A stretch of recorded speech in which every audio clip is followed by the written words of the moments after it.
Italian Football Podcast. Next question. Jamie Drum says, hi guys, do you think with the draw for the World Cup being done on Friday, that with Italy knowing their potential opponents before even qualifying will have any impact on their motivation heading into the playoffs, whether that can be an easy or tough draw?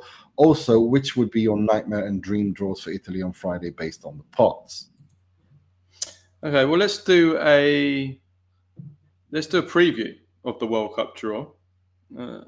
So the draw is on Friday, the main World Cup 2026 draw. So the playoff draw obviously has already been done. Now this is the actual draw for the tournament, even though a number of teams still haven't qualified, including Italy. They're still doing the draw. So another reason why the whole format is just ridiculous. But here we are. So the draw will take place at the Kennedy Center in Washington, D.C. on Friday at 6 p.m. CET, that's 5 p.m. GMT UK time, 12 p.m. EST. And Donald Trump, the US president, is expected to be in attendance for the draw. I'm sure he will be. So how will the World Cup draw work? Well, there's 48 nations, or there will be 48 nations, who will be divided into 12 groups containing 4 teams each. And there will be one team for each group from the 4 draw pots. Now, pot 1 will contain the 3 host nations, that's the United States, Canada, and Mexico, plus the 9 top countries in the FIFA World Rankings that have already qualified for the tournament. Mexico have already been assigned to Group A, Canada to Group B, and United States to Group D. Now, pots 2, pots 3, and pots 4 will contain the next 12 best ranked sides, again, providing they have already qualified, which Italy haven't. So that basically the groups will, this is so the groups will be balanced and the kind of like the best teams are kept separate from each other as much as possible until the knockout rounds. Teams from the same confederation will be separated in the group stage, except for Europe, because of the number of teams from Europe. So no group will have more than 2 European nations. Let's go through the pots now, the 4 pots. So 42 of the 48 teams have already qualified to the World Cup.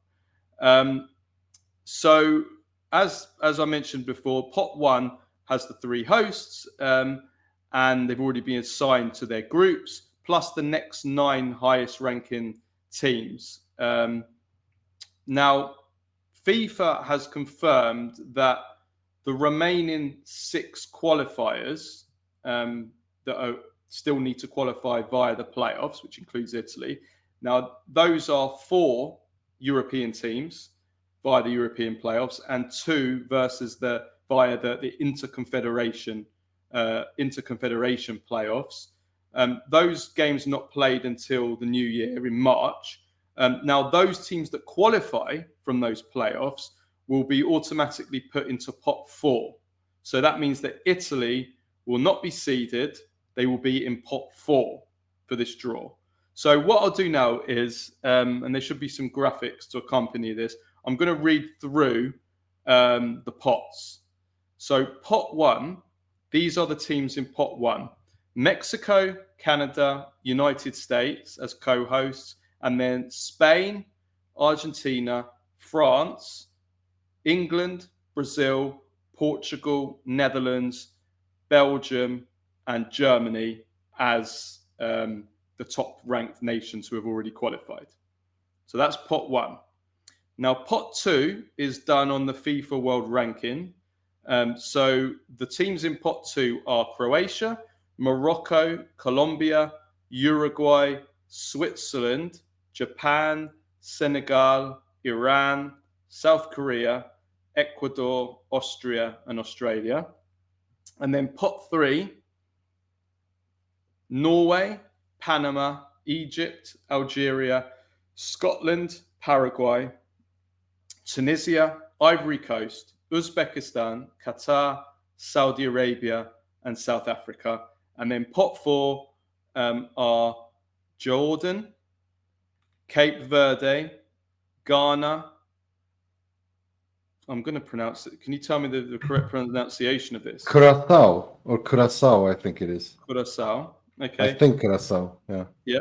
Haiti, New Zealand, as the already qualified teams. Then, as I said already, 6 playoff winners, 4 from Europe, which are Wales, Bosnia-Herzegovina, Italy, or Northern Ireland. 1 from those. 1 from Ukraine, Sweden, Poland, Albania. 1 from Slovakia, Kosovo, Turkey, or Romania. 1 from Czech Republic, Republic of Ireland, Denmark, North Macedonia. And then from the intercontinental playoffs, 1 from Bolivia, Suriname, or Iraq. And also 1 from Jamaica, New Caledonia, or the Democratic Republic of Congo. So those are the pots. I think this is a good time now to look at what could be a possible dream draw for Italy. Now, dream draw, I would say for Italy, from pot 1, Canada or Belgium. From pot 2, Australia or, sorry, Nima, Iran. Pot 3, Panama, Uzbekistan, Qatar, Saudi Arabia, or South Africa. That's who I have. Who would you have as your group of life? For Italy. For Italy.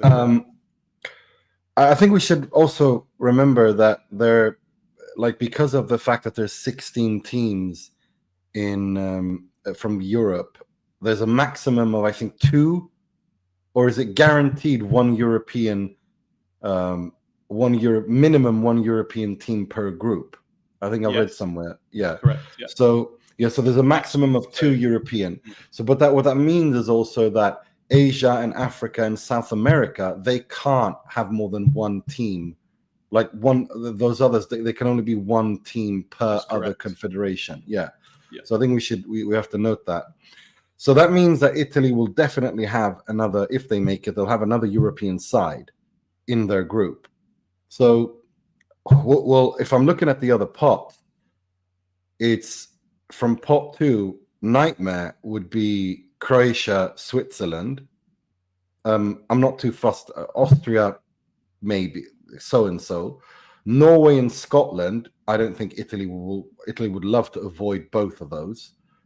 And in pot 1, every single European side except for Belgium. So I think for me, from pot 1, Belgium is a decent draw. I think Italy can see them off. Canada, but you'd be playing them away or in their home or in Canada. There's a lot, so that would be good for Italy because there's a huge Italian community there, especially on the East Coast, in Toronto, in Woodbridge, which is like one of those few little Italies that are left. So that would be cool if Canada played Italy. And the same thing. I mean, if it's in America, there's lots of Italians in it all over America. So so I'd from pot 1, I'd probably say Canada, USA, or Belgium. That one of those would be the good for Italy.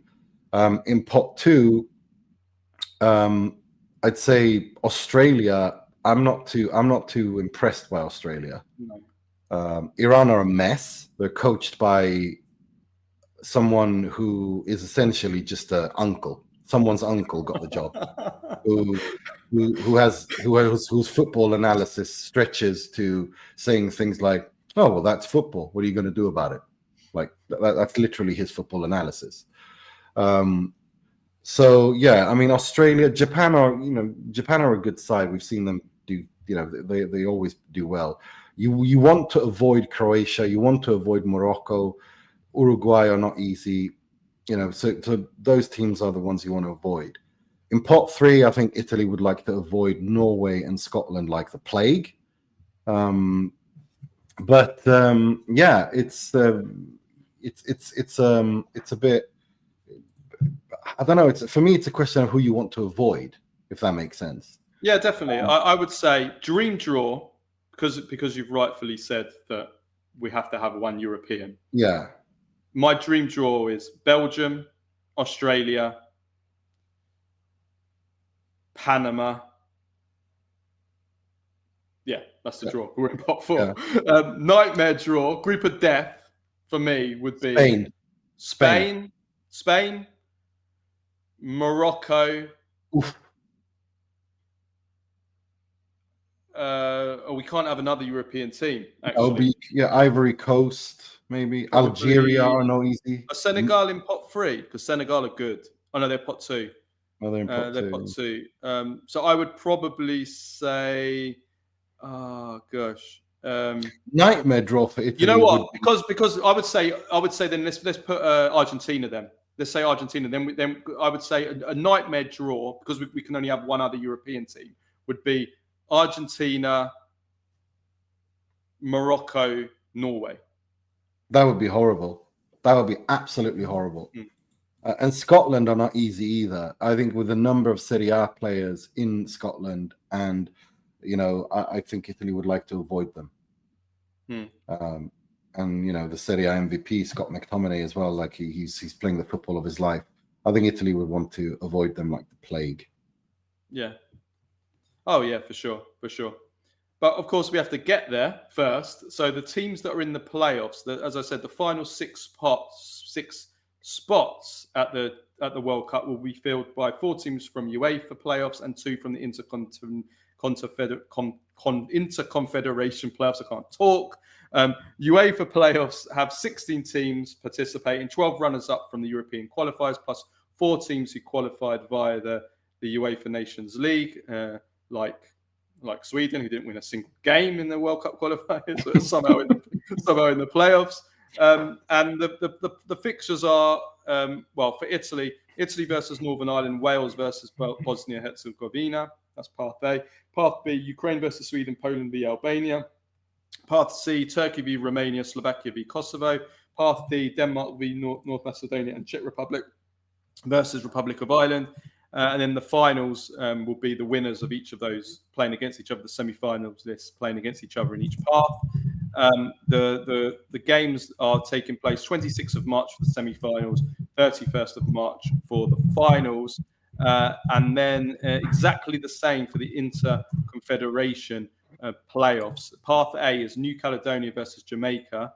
And Path B is Bolivia versus Suriname. Those games are on the 26th of March, and then the finals on the 31st of March as well, which is will be Path A will be the Democratic Republic of Congo versus the winner of New Caledonia or Jamaica, and then Path B will be Iraq versus the winner of Bolivia or Suriname. So on March the 31st, we will know everyone that's in the World Cup. But it's such a weird quirk that there are teams that, and this actually happened to Italy last time as well, because they did the draw for the World Cup before Italy played their playoffs against North Macedonia last time. So we're here where Italy can know, and these other teams in the playoffs know already who they're going to play in the World Cup, but they might actually not make the World Cup. So it's again, bit of a ridiculous format, but there it is. The most political group of all time would be the United States, Iran, South Africa, and Ukraine. Yes, that would be quite fun. That would be the most political group in the history of the World Cup. I kind of want that to happen just because if Trump is at the draw and I don't know. Knowing Trump, he'll probably do the draw himself. This is what I was going to say.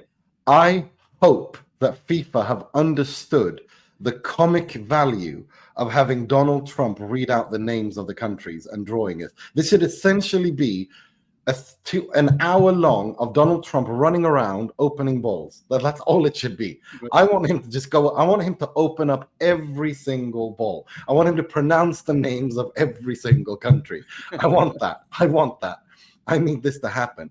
I need him to open up a ball and say things like Curacao. Like, you know what I mean? Like, I need him to do that. Iran, we'll just ban them. We'll just throw them out. And then making, say something. Yeah, like he needs to do that. Iran, if they don't stop their nuclear project, they can't go. Going off script. Yeah, exactly. Yeah, no, we need him I need him to open up every single ball. Like, I want him to open up every single ball. He'll start doing his own thing, of course he will. That's why I'm counting on that. He's going to ad lib. Like, of course he's going to ad lib. That draw. Did you see that World Cup? That FA Cup women's FA Cup draw last week, where they got some fucking influencer to do the draw again. Just what the fuck? Why is an influencer doing a draw? Anyway, so she went to pick up one of the balls and then she dropped it. She dropped it back into it, right? And then she went back in and she picked it out again. And like people are saying, like the draw should be void, really, but they just let it go anyway. And like during the draw, she was like ripping Tottenham during it, which is fine. We can allow that, no problem with that. But yeah, she was like, it was the most unprofessional like draw ever. Like it will be like that with Trump. It will be like that, but like, yeah, times 100. You know, Donald Trump has actually done a draw before. This is, I don't know if you've ever seen this. Isn't it USA 94? I don't know if he did USA 94, but he did it an FA Cup draw. Like in about 9, it's on YouTube. You can actually see the video. It's in like 1989 or 1990. He did it with Saint and Greavesy, which was at the time was the biggest, most popular show in England. It's a brilliant, legendary show with Jimmy Greaves, who was hilarious, and Ian St. John. They had a football show together. It was a very, very good show, very funny, great banter on it. And they used to do like the draw. Sometimes they used to do the draw for like the FA Cup or the League Cup. And they went to America to Trump Tower to do the I think it was it the FA Cup or the League Cup? I can't remember, one of the draws. And they did it live on TV with Donald Trump. And Donald Trump was picking out the teams while he was doing it. So he has actually done a draw before. Well, the greatest of all time is Rod Stewart and the Scottish Cup. When he's drunk. He's hammered. Yeah. He's hammered. And like that will never stop being funny. Like that is, and the way he just goes in, like it's comedy. Absolute comedy. Yeah, that would be great. Go on. Finish off. No, I was just going to move on. I was going to talk about the World Cup format, how it works. Go for it. The top two finishers in each group will qualify automatically for the last 32, along with the 8 best third place teams, which I think is ridiculous. But you know, it's what happens when you expand the World Cup to as big as it is. You get a ridiculous situation where teams can qualify in third place. So we're going to be getting teams that are, teams with 2 points are going to go through to the knockouts, which is a bit stupid. And the ranking of third place teams will be determined by points, then goal difference, then I think goals scored, and that's how it works. And then it's as everyone knows from there on in. So that's that. To answer Jamie's question, I think it's a really interesting question, because if it will have an impact on Italy qualifying, because I think it does. I think if Italy were to get a really tough nightmare draw, a group of death, I think that impacts Italy, how they go into March. I'm sorry, but I think it does. Really? I think Jamie's onto something. Yeah, I think it does. I don't think so. I mean, I can just speak for myself. I'm kind of not really that excited or that interested about the draw so much. I mean, I'll follow it, of course, but for me, it's like I can't really look forward to the World Cup at all until we're there. I can't even think about the World Cup until we play those playoffs. So I don't think that I personally don't think it will have much of an impact. To be honest.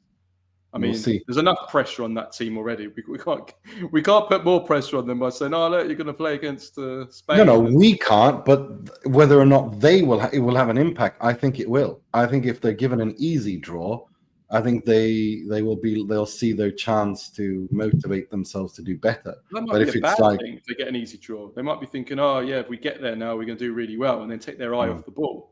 If they get a hard draw, they might go the other way. They might think, oh right, we need to really. I don't know. we'll see. It's anyway. We'll the see. World Cup starts on the June the 11th.